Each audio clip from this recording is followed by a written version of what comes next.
right. All right, welcome back to another episode of the Curiosity Experiment. We're glad that you're here with us. Big shout out to my buddy Justin Brown. He listened today. Sweet. Thank you, Justin. Yeah, he owns Signs and More. He's going to make us some stickers. Oh, that's stickers. Awesome. Yeah. Your buddy Justin's awesome. Yeah. Bro. So we're excited that you're here for another episode. Clay, why don't you introduce who we got tonight? Absolutely. So, as usual, we have Q. That's me. Yeah. That's Q. I'm Clay. This is Derek. What's up? And then tonight, very special. Okay, so the idea is to eventually do like these random thought episodes to where we don't have necessarily any particular topic. We just have random thoughts that we talk about, and we have someone specifically that we want to run through with that. And tonight is Darren Thames. So say hi, Darren. Hello out there. How are y'all? So let me tell you about Darren real quick, okay? Like, I'm not overplaying this, and I know this is immediately going to make him uncomfortable. And that is that 100% I would not be sitting here without this man right here. Wow. Darren is an incredible guy. And if it makes you feel any better, maybe I should say this. If it weren't for Darren and Belinda, I would not be sitting here right now. Much better. If it makes you feel any better, he also said he grew up with like MS-13 in his neighborhood, like out in Beulah. So Darren can verify this for me. Maybe. Do you remember when the MS-13? Oh my gosh! Do you remember this? No, he brought somebody in to verify. Yep. No, I'm not kidding. He's right. Darren lives about a mile from me, so we live in the same area. So anyway, so Darren is here tonight for the random thoughts with Darren, and so here's kind of the first thing. I've known Darren longer than you've known Darren. Really? Yeah, probably so. But do you know MS-13? I spoke. I mean, when I started doing youth ministry, Darren had me in. He was youth minister at Beulah and had me in a couple times to hang out with his youth ministry. It was awesome. Kind of cut my teeth a little bit. You're correct. I had a great time. You did a great job. And we didn't talk about MS-13 at all. You didn't? No. What year was this? Because MS-13 might not have even been created back then. It might not have been. It was a long time ago. It was not in Beulah, Alabama. It was in Honduras when it started. Darren, when did you start doing youth ministry? Well, when Blue Brian was at Beulah, so. All right. So, do you want to tell him So Darren, let me just because Darren Darren was my youth pastor. Just for anybody who do not know, Darren was the interim youth pastor at Beulah for 15 years. Oh, interim. That's it. That's all I was an interim. That's not true. Yes, it is. Darren's like the most humble guy. We had a good time. I had a lot of fun. I watched a lot of kids grow up. That's why this, everything that goes around kind of comes around, and I am so proud to see young men like y'all right here talking about the Lord. Yeah. Interim youth pastoring is just a way to say we're not going to pay you very well, but we're going to have you do a whole lot of work. Whole lot of work. It was not really work to me. We had a really good time. Let me tell you something. Let me tell you something about Darren. So, Darren, and maybe this is it's not a testament to my inability, it's a testament to his ability. Darren was bivocational, and he did everything after 5 p.m. after he got off work for Wednesday nights that I do all day to get ready. It takes us all week to get ready, and he did it in an hour. I wouldn't, you got to back up a little bit there, bud, because there's one woman that really probably a good point. Pulled the bull by the horn. I was just the guy that she didn't want to speak in front of people and deal with that part of it. And so she just told you what to say? She didn't really tell me what to say. She kind of said, "Don't say anything really bad." But no, she's the one that's behind the scenes doing everything else. Yeah, she freed me up to. I would agree. Belinda's an amazing woman. I've been at Life Point 16, 17 years, I can't remember. And my wife and Matt's wife have heard so many messages from us, like so many. So they are the biggest, honest critics of what we do. I can't tell you, there was just a time recently, my wife, the text I got in the middle of the message was, "This message is really boring." I mean, that's just how they put it. You're right. Just complete honest, which I love, keeps you humble. Well, you need somebody like that. You do. Yeah. And I mean, that's the way it is. It doesn't matter. I mean, I've had plenty of times I've been talking to the youth and Linda be in the background going, cut it off. You spoke enough. Please stop. Cut it off. You know. But I love my wife. Me too. I mean, my wife, not your wife. Yeah, I get you. I love my wife and your wife. Yeah, my wife really likes clay. She is. She's a big fan of clay. She holds no punches. Yeah, we can talk about the backpack deal later. Oh, mercy! We're gonna bring the backpack up. You know, if my wife was anywhere near here, just go ahead and tell it. You know you're gonna want to, so just go ahead and tell the story. You don't want to tell it yet? Not yet. We'll talk about it in a little bit. It was. Okay. It's really funny. So here's the first question I have for you. What is the biggest difference? Because how long have you been out of? I guess you've been out of youth ministry. That's right. That's not a real accurate way to say it. You have not been in youth ministry since I have been in it. Correct. Correct. So that's like 7 or so years. Mm-hmm. So let me ask you this: What do you think is the biggest difference today with youth ministry or youth in general than when you were in youth ministry? That's a tough question because I don't really get to see everything that goes on behind the scenes anymore. I do know this, that I can see where God is working through you guys, all the youth ministers that are out there, and I can see how He is driven. Y'all are driven because of who the Lord is and where He is in your heart. I think it's prospered, just to be honest with you, way more than it did when I was even trying to attempt to communicate like I should with the youth and stuff. You know, I just think you guys do with because you guys all the technical stuff and you know what's going on. You can get all. I don't know anything about that stuff. You know, I just have to rely on somebody else. Even when I was doing it, I just I don't know.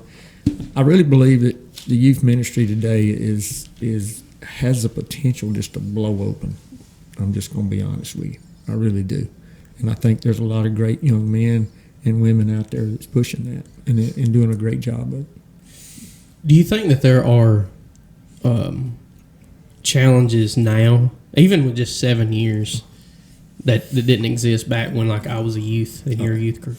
Oh, yeah, no doubt. I mean, the challenges today are, well, I got it in my hand. You know what I mean? I'm just saying they're so much more technical they can see and do, and you can't really get away from it. You know, like we could before. You know, you can remember me telling you, y'all gonna put them things down, sit over here, or you gonna hand them to me. You know, kind of when I'm talking about phones, and everybody didn't have one then. You know, even that far back, everybody. And then now you have the excuse of I've got the Bible in my phone. Mm-hmm. So I can't put it down. Yeah, exactly. You know, We're just all reading the Bible on our phone all the time. Everybody's just reading the Bible on their phone all the time. While I'm driving too. I asked one of my Thanks, youth Derek. one time. So like I'm up there teaching and she's pecking away on her phone, and so like at the end I was like, you know that it's a sin to add to the Word of God. Like, what are you doing? And then she made me feel bad by saying that she was putting in her comments, like journaling in her. Well, I had a youth one Sunday morning just like straight lie. Like I could literally like they were sitting. I was facing them, they were facing me, and she was like right there. And I'm teaching, and she'd already said, "Oh, I've got the Bible app. I've got the Bible app." Okay, cool. And I look, and she's like, "Nope, nope." Like this, and I was like, she wasn't swiping right. When did the Bible app like add like this scroll feature? It was just like Instagram. It was that really long chapter in Psalms. Yeah. Just, yeah. And so I was like, "Hey, I thought you said that was the Bible app." It is. Okay. Well, I hope the Holy Spirit, deals with you later. Because I'm not gonna deal with it right now. Like, so let me ask, what do you guys see? I mean, how do you guys see the youth of today? You talking about like challenges? As far as challenges and praises, whatever you got, you think about that. Are they rising up? Do you see more prominent faith, more boisterous faith? Do you see that or not? I mean, I see both. So I think that there's a lot of really great students that have a lot of amazing leadership that God is using to accomplish a lot of incredible things. I mean, I'm working with interns this summer, and I just see them coming alive. It's been really cool. This morning was so energizing, watching our interns own different things in our church. But the other thing that's going on, I think that the major difference from, because I was doing youth ministry back when you were, I mean, I'm an old man. There's so much more for them to do. Like it used to be all the time. Yeah. And Wednesday's not sacred. The schedule Sunday's is not busy. sacred. There is no sacred days anymore. So you're competing with, whether you want to or not, you're competing with a lot of different things. I had a guy today who was going to go to camp, and he's like, "Wow, I got basketball games scheduled this weekend. I can't go to camp." You know, and it's like, man, you don't want to beat them up, but at the same time, you want to be like. So I was like, hey, you know, you got to take care of your soul in this process of becoming an athlete as well. You know, but you're going to compete against that stuff, and the hard thing is not take it personally. Yeah. I don't want to go to my camp. Why do I have to go to this game? And then it's not even personal. Like they may still really love God, still really want to follow God, but they're in a world where going to church every Sunday or Wednesday is not as important as it used to be. Let's just be honest. In the culture we're in, it is not seen as important. And so I think somebody spoke to this too. Is like the parents of the kids that we minister to, they were raised in that environment like I was raised, where church wasn't an option. You know, like it was, you're going until you're 16, 17, 18, you're going, you know, and so they were raised in that environment. And so now they're raising kids and they're making it optional because they don't want to force feed it. So you combine that with exactly like Q said, the competition, and I think it's easy sometimes. I know for me personally, it's not that I take it personally that kids don't want to come or kids pick ball. It's just like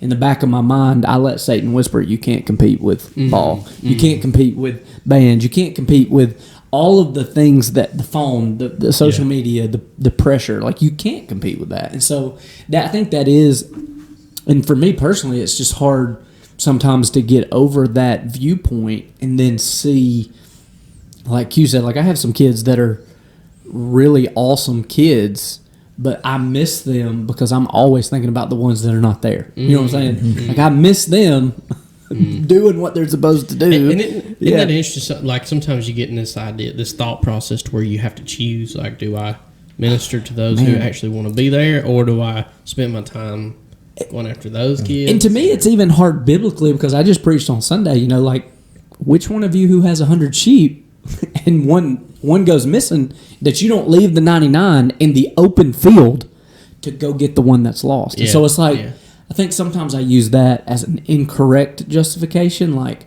well, I'm not going to worry about who's here. I'm only going to focus on who's missing because God does that with the 99, you know, like in the one.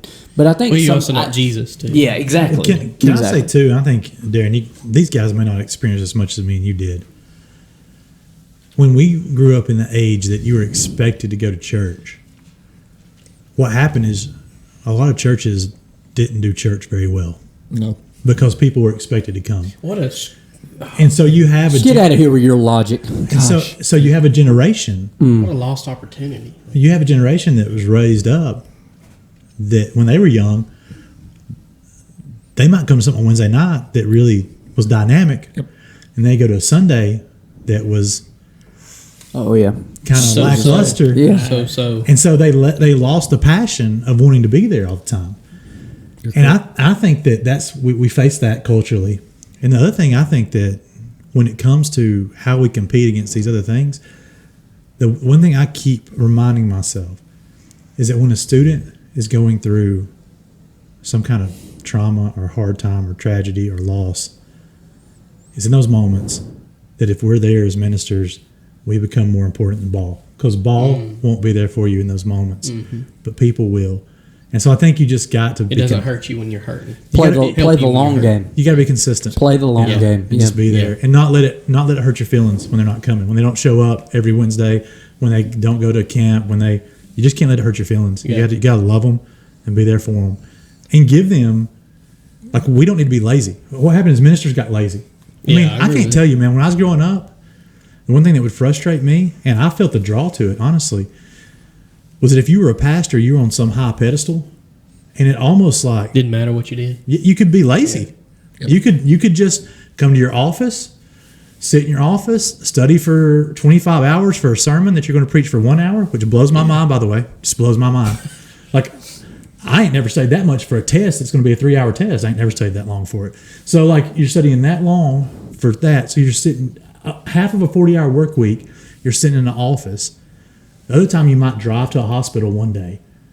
But, like, the people out there that are competing for their attention, they're grinding every single day. They're creating things to try to get their attention. In their They're life. like, oh, man, they're grinding while we just got lazy. Yeah. The ministry and the church got lazy, and that's why we lost people's attention. So here in Mount Vernon, we do Man Church with Rick Burgess, and one of the most impactful sessions in there is I mean, I'm not going to be able to quote it verbatim, but Rick was talking about, he said, we lack ministers who get after it.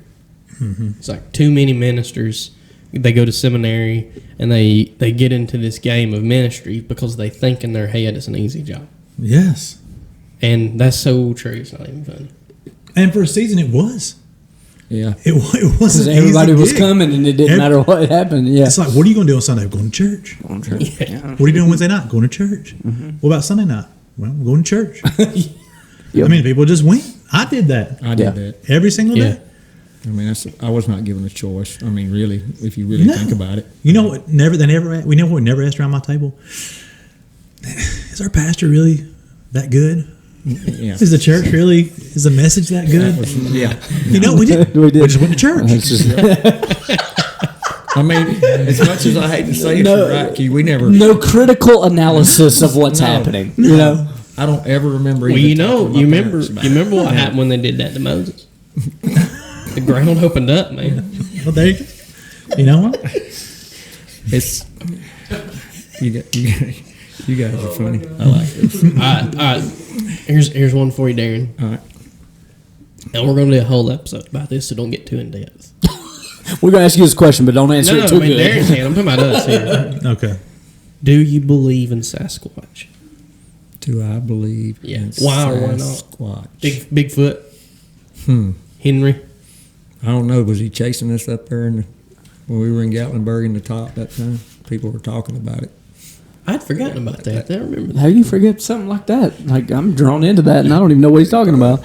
Come on now. We had it's close to the backpacking thing, but we were, you know how you go up there, what is that, Laurel Falls or whatever it is? Yeah. Where we go up there. Yanny Falls? Yeah, and you go up above there, and you can walk up and see the big trees that you can't, Yeah, 4 or 5 ginormous. people can't get their arms around.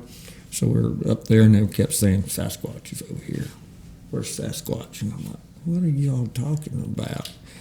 And Clay was just going on, and he was barefooted. I'm going into the backpack I am store. going to the backpack story. So You're barefooted? yeah, I'm talking about walking I on went, rock, gravel. I went a whole year without wearing shoes. Oh, my God. He was one of them, Derek. Just to let you know. So he And said, so I was hiking barefoot. Time out. The thing is, though, is I'm not entirely shocked. Like, that's the thing. Like, He had such a point to prove that something. oh, my yeah, all gosh. the time. Oh, my God. Hey, let me tell you something. I could just The hear things that you learn about your feet is amazing. Like, they get so tough. I'm a tenderfoot. I've always been a tenderfoot. Look, people, Every time somebody be like, hey, man, you don't wear shoes, there's something There's a welled up inside of dissertation. him. He's like, oh, yeah, I don't. No, I don't. I hope somebody asked me about my bare feet in Kmart. I hope they do. Did you have like a standard, did you have a standard answer? Like, I'm just trying to connect with God. No, that was not it. What was your standard answer? I don't know. I don't really recall that many people asking me that. Truly. Yeah, because they were afraid to ask you. They thought you were crazy. Let me say, like, Did you have a beard then? no, I couldn't grow. He didn't have that beard until like 3 months ago. What you talking about? How old were you when you were doing this? 16. Oh, gosh. Now, and let me say, okay. Now I want to ask you things about your family. I'm so curious. I'm so curious. I had to wear shoes at school. Okay, so I wore moccasins to school. I wore moccasins. Why was this not shared on the opening episode of the podcast when we talked about really like know. our most embarrassing thing? Was that It's not as embarrassing to to me. you? Like, it was It's so embarrassing. Second-hand embarrassing. You wouldn't embarrassment. It wasn't embarrassing to us. I We mean, didn't like, expect it. as Well, y'all just got used to it. Like, that's great. Anyway, Before we go on, what was the day you said, I'm not wearing shoes? And why in that moment did you say, I'm not wearing shoes? I mean, there had to be a day. there had to be a reason. I don't know. I really don't. I don't. And then what made you put them back on? Yeah. It's kind of Is that like like Forrest Gump. I did it. I can. So I just stopped running. I got tired. I think I'll go home now. I can answer why I put them back on. I can answer why. It was a girl, wasn't it? No. It was, Lord, no! If it was a girl, you'd never taken them off. I've already been dating Carissa for a year, so I already had her. Like, you know what I'm saying? Like, I didn't have to impress her. Wow, and she married you. Yeah. I also I think- had hair down to my. Yep. I have seen one of those photos. So the reason why I put shoes back on is because most people, whenever I tell them that I went a year without wearing shoes, then they'll go to something like, "Man, I bet the parking lot was painful," and it wasn't. Like, that was not the most painful part. So what was? The most painful part is the winter, when the ground is unbelievably cold because your whole leg begins to ache. Really? Yeah. So the reason why I put them back on is because I got to another winter and I was like, I'm not doing it. I don't want to do this. So I put them back on. The ground's too cold. I can't. Got to put shoes on. I'm telling you, try it sometime. No, I'm good. God made shoes. I'll wear them. It was a really interesting year. I mean, we had fun with Are it. y'all familiar with Liver King? Yes, that dude grosses me out, man. Oh, yeah, the guy who eats all the he- liver and stuff. yeah. He's all jacked. So, Now, here's the probably deal. taking steroids. There's no Well, I've actually seen. I don't know. It wasn't with. This is most certainly wasn't random Rogan. thoughts. But he was talking about how his kids were like on all these medications and they were sick His all the kid on time. this- And he yeah. starts doing this That's research. Hooey. That's Hooey. Yeah. I agree, but I'm just saying at least he has some like. A It reason. sounds like it makes sense. You know what I'm saying? I'm not saying. he's a character that's been created. Yeah, I agree with that. He's a character that's been created. They And do well, that he- all he the time makes a on lot of social money. media. I should create. He I makes could create a sense. character. He You tried. could have been like the guy that don't wear shoes for another year or something. And he created I actually did it. Though. Let's do an episode of the podcast like in a character. You don't. I don't Our know. alter egos. I'd like to see that. The reason why Or I hear brought that. the reason why I brought Liver King up is because he doesn't wear shoes, and he says the reason why he does is because it's a connecting energy to the earth. Oh yeah, he doesn't wear a shirt either because he's like Because related he to Matthew. wants people to look at his pecs and say, Yeah, he's ginormous. Look, We should have had him on the workout episode. could have reached out. Anyway, We got a guy that doesn't wear shoes. Sasquatch. Sasquatch. Do I believe in Sasquatch? You didn't want to tell the backpack story? We kind of hit a detour there. We detoured off that. Let me go back to the backpack story. Anyway, my wife is, she is one of Clay's biggest fans, but she's also one of Clay's Biggest critics. truthful critics. Yeah, she'll keep him on track. Yeah. yeah. The sermon sucks, should say. The sermon. Yeah, she Hey, goes- you can do better, kid. you know. Yeah. But anyway, so we were going up through there, and of course, Clay, being barefooted, was having a little trouble with the rocks and stuff. Not that it was really a problem, but he was having a little trouble with it. And she said, "Yeah, hey, why don't you take his backpack?" And I went, "Take his backpack?" You know, oh, like, where's backpack? You got shoes? No, it was on then. Once he handed it to me, it was over. Yeah. This is huge story about how I couldn't walk up the mountain, and without all that. daring You to. know, I mean, you got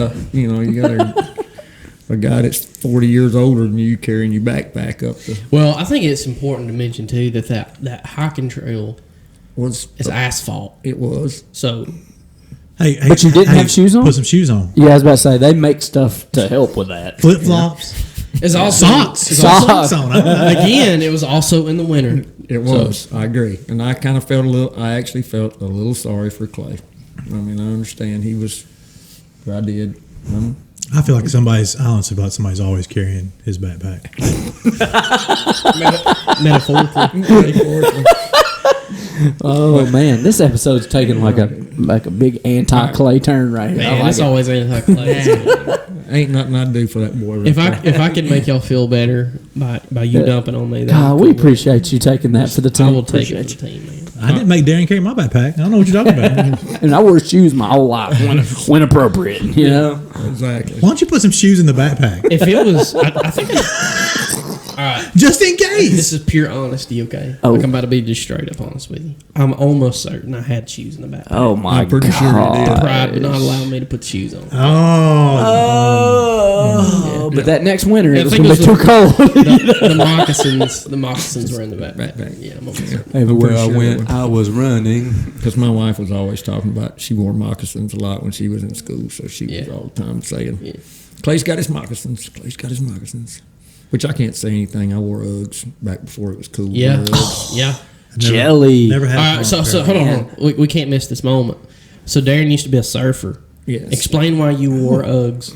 They were made, Uggs were originally made out of Australia to keep your feet warm as soon as you get out of the ocean. If you've got your wetsuit on, which I had and all that, so you take your booties off, and as soon as you take your booties off, you put your Uggs on. So my first pair Is of your Uggs, mind blown? Whoa! Like you learn something new every I day. got my first pair of Uggs in 1977. I want to know how you got into surfing. I didn't know that, Darren. Oh, He lived in South Carolina. Carolina. I grew up in South Carolina. Is that a big surfing community? Well, Oh, it's on the ocean. it's on the coast. I mean, okay. But I mean, California, I'd be like, oh, okay. Yeah, no, well, I mean, there are waves on the Atlantic side there are. too. You have to You know. hunt them a little more often, but there are. Yeah. But I've been surfing from Virginia and all the way down the Florida coast and stuff. growing up. Oh, all right. Do you So- still own a surfboard? I got one at the house. Wow. Tell the Lord of Dogtown story. Okay. That's getting super interesting I now. have been in the same place as Tony Alva and Stacy Peralta, Jay Adams, all those guys. AKA the people who created I mean, skateboarding. you were there or you were skateboarding? I skateboarded right beside them. What, Way back wait, when. did he say Tony Hawk?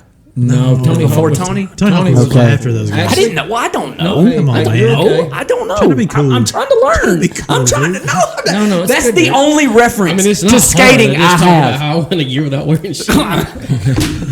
I'm just trying to get a reference point here. Lords I of don't know Dogtown. that. Yeah, I watch don't. Lords of Dogtown. No. See, That's a great movie. I was outside the loop. Don't yell. It's okay. Tony Hawk, I saw him when he was about 10, I think. These guys taught Tony Hawk everything he Yeah. knew. I mean, You didn't understand how cool Darren was. I was about to say, Darren, like, we're not going to be able to top Darren, like, at all. no. oh yeah, you will. It's just the time frame that happened. I was at East Coast Championships in Clearwater, Florida, and they had made a East tour, I guess you would call it, or whatever. So they happened to be at the same competition I was at. awesome. Oh, it was really cool. It was really cool to watch them. Other than they were pretty stoned most of the time. but it was pretty good. Well, I mean, if you watch the movie. Hey, I'm just gonna be honest. If I had to fall, like they had to fall, I'd have to be stoned too. It's My goodness. Everybody sees the glory, but they don't see all the practice that happens behind that to get to the glory. Because even as good as they were, there was plenty of times that things didn't go well. Did you ever have a really bad crash or anything? Nothing where I broke. I basically crushed my heel one time. Oh. I That fell sounds off pretty a- awful. Well, it was.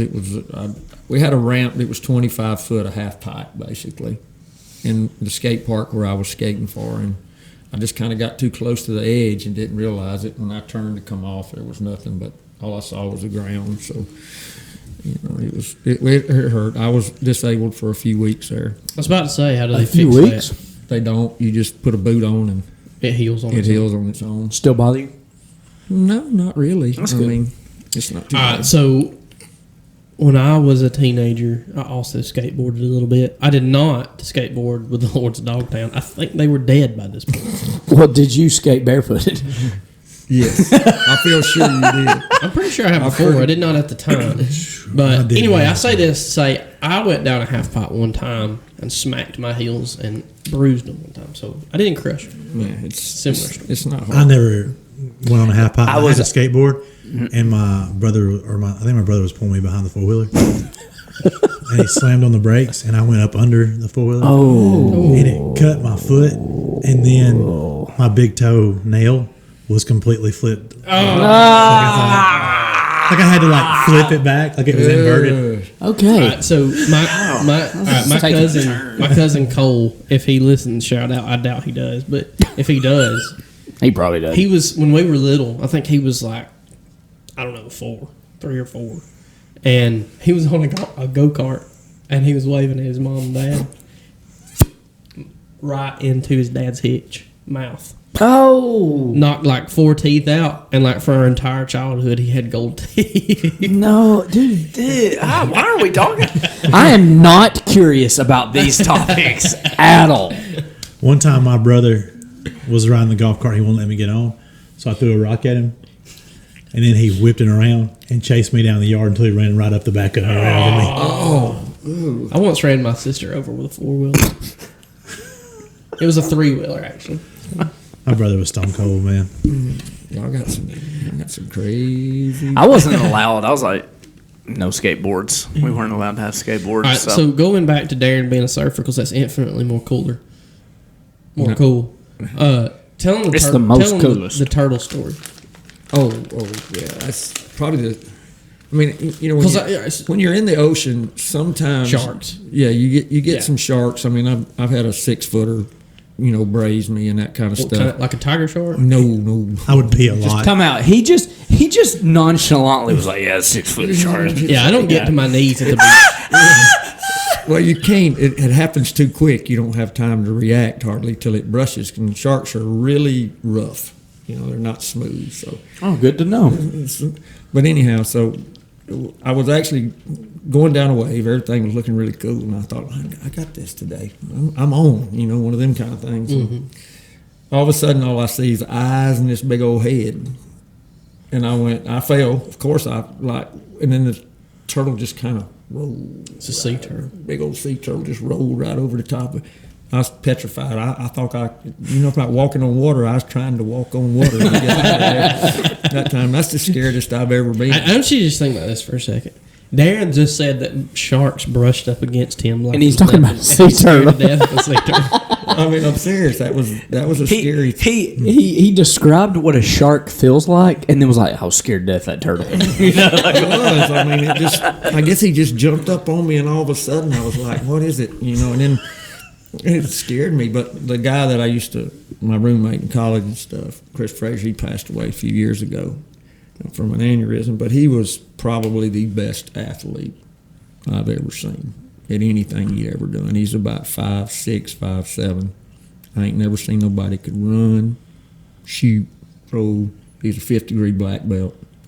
I watched him take a 360-pound man down. Only time I ever saw him not really get mad, but say I've had enough. And he was pestering this girl or something, and Chris said, I got to get out of the car. I said, he said, I got to get out of the car before something happens. And I hit him one time. Just one time. Just one time. It was over. He strategically hit him. Just hit the ground. So fifth degree black belt. So how many degrees are there? I don't know, but he was taught by a sensei. I don't know what it was. He didn't talk about it a whole lot. I just said, how many belts? 5th degree. Okay, whatever that means, But I never saw him ever get mad, except for that one time. It's the only time I ever saw him hit anybody or do anything. See, Darren's that way too. Like, just Judy chop somebody around. No, tell him about the story where you almost killed a guy with a tennis racket. Oh. Unless you don't want to. Yeah, he looked like me. We was talking about toenails. So let me preface this story before Darren tells it. So Darren is like the kindest, most gentle human being I've ever known. But there's been 2 or 3 times in my life that I've known Darren where he got very, very mad. So I say all that to say, I wasn't there for this story because in South Carolina before I was born. But yeah, it's you know how it is when you we can edit it out if you want. Well, we'll see how much I decide to get in depth. I decide to get with this, but I was in high school, of course, and I'm playing tennis with a couple of my buddies, and this guy, he won't listen to this. Paul Hammis was his name, and he was. We were friends and stuff and all that, but my best friend was playing with me, and him and Paul and James was on the other side playing. So he just kept talking about. And that time, I guess I was built pretty well or whatever, and he kept talking about my muscles or whatever, and I just said, Paul, you really need to chill out on that. I said, I know you're number 3 on the tennis team, but I'm whooping your butt, And I said, so you just need to be quiet and let's just play the tennis match, And he just kept on, and I don't even remember. All I remember, He blacked out. all I remember was I was going to hit him, and I guess I had the racket in my hand, and I had an aluminum racket, and I hit him right here. Oh. And the only thing I remember seeing was his head hit the tennis court. That's all I remember. I remember leaving. I don't like how he looked at me when he said that. I'm gonna be honest with you guys. That's the was I a junior or senior? I can't remember. But anyway, that's the only time at that frame I run straight to my father. Because I was absolutely that scared. I thought I had just killed him. I did. I really did. I thought I'd hurt him really bad. I did put him in the hospital for 3 days. That's pretty bad. That's pretty bad. But it's so. Were you still friends after that? Yeah. Well, I know him on Facebook and stuff, but his girlfriend at the time, which he did not end up marrying, she cussed me every day she walked by me when I was. She took it harder than he did. I think it must have been my junior year, because I remember it kind of transgressed over to the next year or something, because I heard about it for a long time. And I'm not saying that this is the right thing to do. That's actually probably one of the stupidest things I ever done. But it was one of the times when my dad was really a dad. It was hard for me to go straight to daddy, because I was scared to death. I was going to go. I thought I was going to jail. I'm just going to be honest with you. Yeah. I thought I was going to jail. And you might these days. I know. Oh, yeah, like today you would have. I would have went to jail today. And of course, Dad said, "What'd you do?" And I said, "Well, I didn't. I was going to hit him with my fist, but I had the racket in my hand, and I hit him with the racket." And he goes, "How bad you hurt him?" I said, "He ain't moving when I left, and he was laying on the ground." And so, my dad was really. This was one of the first times, you always look at your dad and think, "Dad, you're such a butthole." At that age. I'm serious. And everybody's laughing, but we're all sitting there thinking. Derek's never said that about you. You're thinking, love you, Dad. Yeah, right. But I'm sitting there going, my dad really took up for me. He did. He didn't react the way you figured he would. No, he did not. And he really made me understand how much he cared about me at that one point in time. I knew he did before, but he took all the, he got phone call after phone call after phone call about people I know just raising Cain. About you? Yeah, about what your son's done. Interesting. Yeah. And he never got mad. He just said, "You're not going to do that again, are you?" And I said, "No, sir. I will not ever do that again. I will make sure nothing is in my hand." I'm going to hit somebody again. No, that's for sure. But I ain't going to do it with a racket. I ain't going to do it with a racket in my hand. But it does. It just lets you know how parents, parents try their best. We all got pretty good parents and stuff, so, and we try our best to do things the right way. And so my dad kind of showed me then, because it wasn't much longer after that I popped off something to me, and he had a towel on his shoulder, and he slung it around my feet and jerked my feet out from under me, set me on the ground. So it's, that's what I'm saying. But that's the kind of parents you really need, and I don't know how much we see that today. Hitting somebody with something, it's a weird feeling. It is, especially when they crumble. Have you done it? Yeah. I wouldn't. I hit a guy with a pair of nunchucks one time. Did you? And he went down immediately. So. Why? Why did you? It was like a gang fight. Oh. Not like we weren't in gangs, but you was like MS-13. Come out. I just want you to edit a group of people with a group of people. Oh, okay. I just want him to edit him looking at you the way that he just did and went, "Why did you hit him?" I didn't even know. I didn't know if he wanted to share it or not. I didn't even know the dude. Really? To this day, don't know him. Interesting. So we can't tag him on Facebook, so we can that guy. So appreciate the story. Thank you. It's I had kind of not that same situation, but I didn't understand the Boaz Albert for robbery when I first moved here in 1982. you know, and I got a big dose of that the first Boaz game I went to, you know, and I was living in Boaz then, so I think it needs to be mentioned too that like the rivalry, the Boaz Aberforth rivalry, is not what it used to be. Like even when I was in school, it was extremely violent. It was very violent. Okay, it was. But then my Derek group was quarterback. No, my group came along, and me and a couple of other Albertville guys, we were buddies with the Boaz crew. Yeah. Like, so me and some of the other guys, we looked forward to that game because it was like you get to see your friends. Now we did feel see, and I've heard that my whole life, but see for me, like when I still see the people that I played against that was at Gunnersville, like it's kind of like one of those things. Like now we're grown, we got kids, and we're like, you know, that's it. You know, that's it. We're not like, hey, your kid looks pretty good. Like none of that. I hope my kid beats your kid's tail. You know, but like we were always buddies, and so when we played that game, it was just so much fun because we talked junk to each other, but it wasn't like it was just a buddy thing. You know, like it was just a good time. Beating each other up at trees and trees. No, like I can't. No.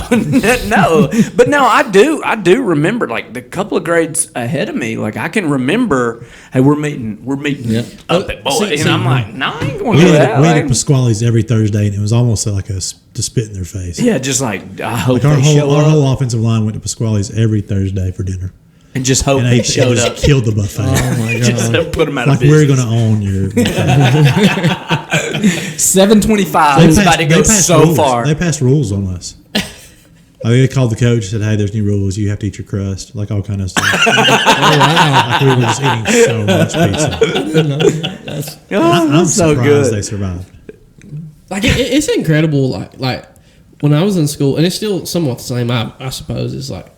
Boaz was Trees and Trends parking lot, and Aberville was Kmart. Aberville's Kmart, and if you went to that turf, like there could be violence. See, but that was the light violence. I'm telling you, when Nunchucks came out, it was at the airport. That's what things get. Like, and where it went down. Serious. I ain't never been to the airport. You know what I'm saying? Where did you meet at the airport? Like right in that parking lot outside the airport. Really? And it was like I don't know, 15 Gunnersville guys and 15 Albertville guys. And I just remember that. One time the Gunnersville guy stole one of the Albertville guy's girl or something. I mean, I don't know. You get a phone call being like, "Hey man, we're just at the airport. We got to stand over there." You're like, "Oh, let me get my nunchucks." Look, I got one of those phone calls. Hey, where are you going, son? Oh, nowhere. Just see some buddies. Karate practice. Look, I got one of those phone calls one night, and Drake. The same guy where my pants got pulled down at the party, this was Drake. So Drake calls me one night and he says, "Hey, you need to be at my house in 8 minutes." And he goes, "And I'm not telling you what we're doing." And I was like, and you was an idiot and went. I was like, dang.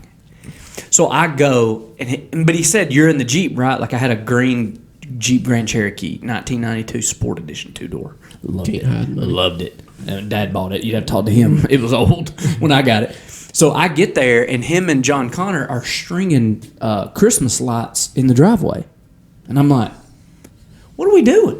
Like, it's close to Christmas break, you know? And he goes, "There's about to be a fight at the high school. Like, two Aberville guys are going to fight in the Coliseum parking lot.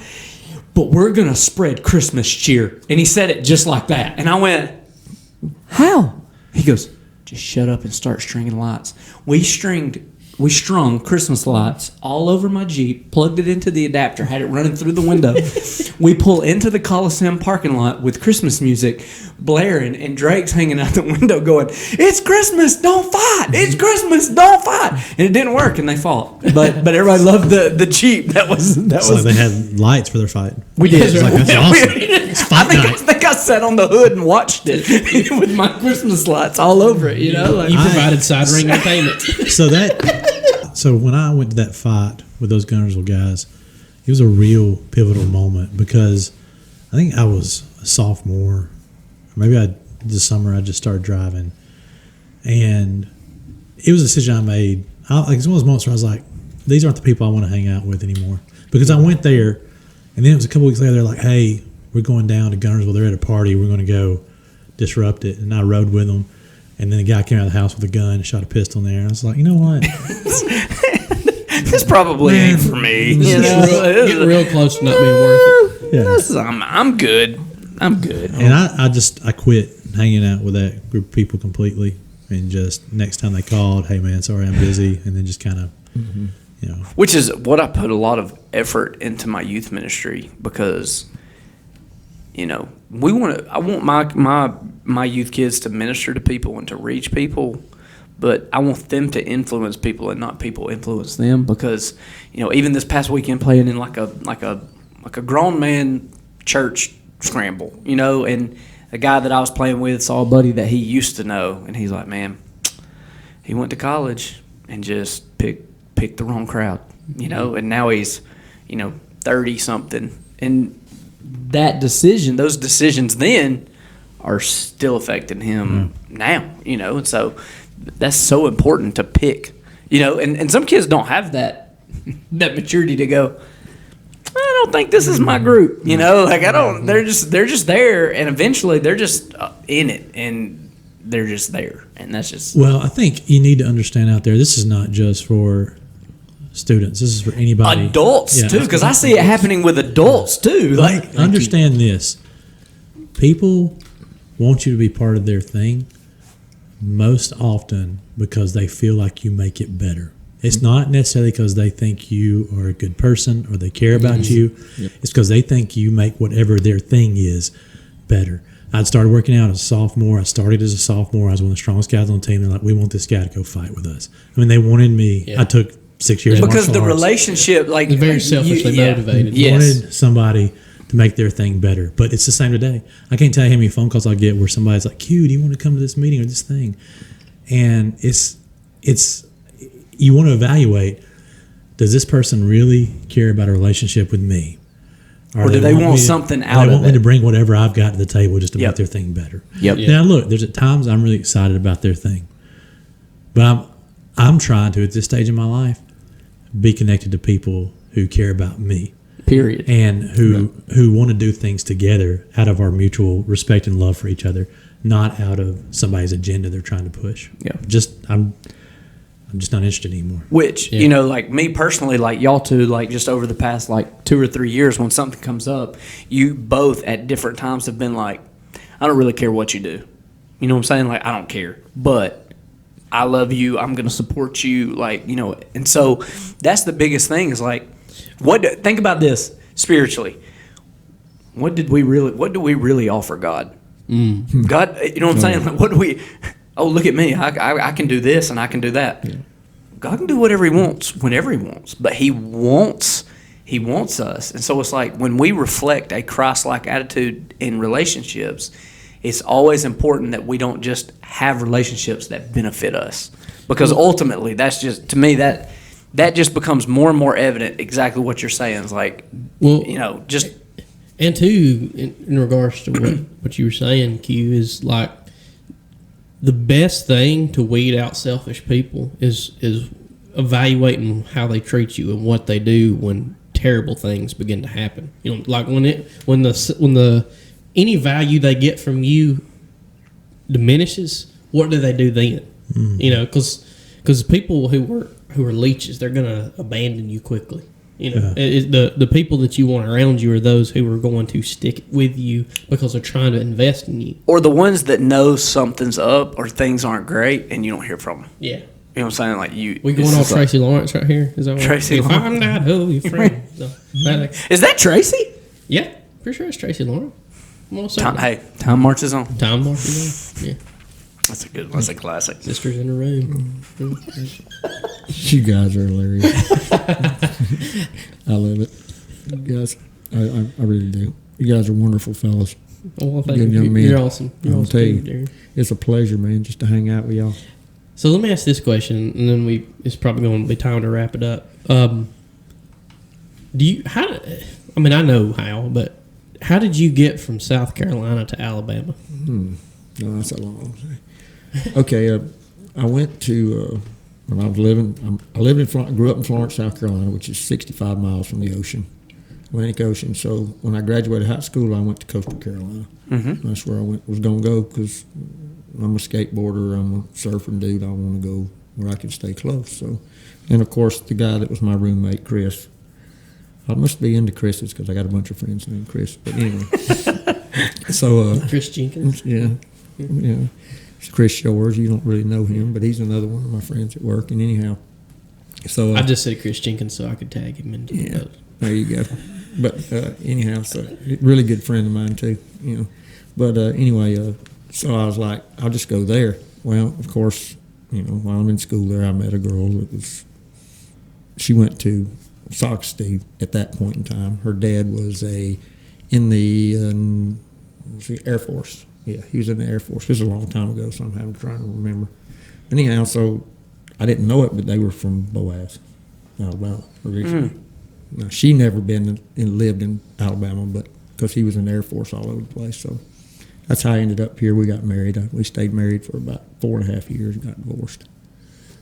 So. Hey, can I don't know if that's sensitive or not, but I think this is interesting, especially in the time that you were doing ministry. Did you ever feel any pressure or condemnation trying to do ministry and having been divorced? Yeah, I mean, it's kind of like, somebody saying you want to be a deacon, and I got nominated. I've been nominated at Beulah before to be a deacon, but I had to tell them point blank that, I've been divorced. I'm sorry. That's the way I feel. No. Yeah. I take my name off. Don't do it anymore. But yeah, you do get tarnished, that tarnished feeling a little bit, like I'm a statistic, and that's what I really felt like when that happened. I don't know, and this is another theological study, and it's another time, but I'm just going to tag it to say, I'm interested to get your guys' opinion on what that scripture means. We read husband of one wife and what it actually means. I think my understanding of that might not be the same. Do you take the polygamy standpoint? I do, actually. Right. From what I've studied of it. It means one at a time? Is that what you're saying? Like, it just means don't have a bunch at one time. Yeah, and the reason cultural context. Right. That, and I think that whole passage is talking about you can't have somebody that's living in sin. You can't have somebody that's not trying to live for the Lord. Right. But to say that someone who's had a divorce, repented for whatever mistakes they made in that, fully chased after God. Yeah, right. To say they can't be fully committed in that moment just seems weird to me. Well, regardless of whatever stance you take on it, here's what I find very interesting about the whole thing: is when you go through the requirements of a deacon, every other one besides that one, you have something that is very difficult, like impossible to hold someone to perfection. Right? Like he's got to have a good family life. Got to take care of his kids. And how do you know that? And how do you know that? You don't know that. Yeah. Personally, I think that's what Paul's doing. Is he's making. I think, but I would say you don't know if they're doing that great, but you do know. But you do know if they're doing it really lousy. Yes. Does that make sense? Well, my point is what I find really odd is you can find deacons all in churches that are horrible at some of these. No, but they're not married. They're not divorced. You know what I'm saying? It's just really interesting to me. I just want